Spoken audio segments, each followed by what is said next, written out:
రాష్ట్రంలో law and order పూర్తిగా fail అయింది. There is no democracy.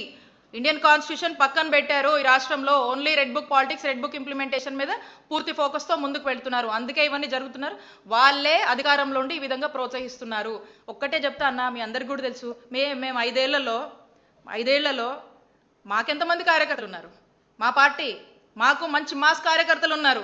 మా వాళ్ళు తలుచుకుంటే ఒక్కరోజు ఏమైపోయేవాళ్ళు, మీరు అందరూ ఒక్కొక్క నాయకుడిని తలుచుకుంటే ఏమైపోయేవాళ్ళు. ఇప్పుడు మీ క్యాబినెట్లో కూర్చున్నారు 70% మంది మా నాయకుడిని, మా పార్టీని ఇష్టం వచ్చినట్టు మాట్లాడారు. మీ మీద పెట్టాలి కేసులు, మిమ్మల్ని శిక్షించాలి. కానీ మేము అలా చేయలేదే. మేము సంయమనంతో మేము ఆ పద్ధతి ఎంచుకోలేదు. మేము ప్రశాంతంగా మంచి చేయాలి, మంచి గవర్నెన్స్ ఇవ్వాలి అని మా నాయకుడు దృష్టి పెట్టాడు. మేము తలుచుకుంటే చేయలేమా ఏంటి? మాకు లేరా ఏంటి కార్యకర్తలు? మాకు లేరా ఏంటి మహిళలు? ఏమనుకుంటున్నారు? కాబట్టి ఒక్కటే చెప్తా ఉన్నాం, రేపు అనేది ఒకటి ఉంటుంది.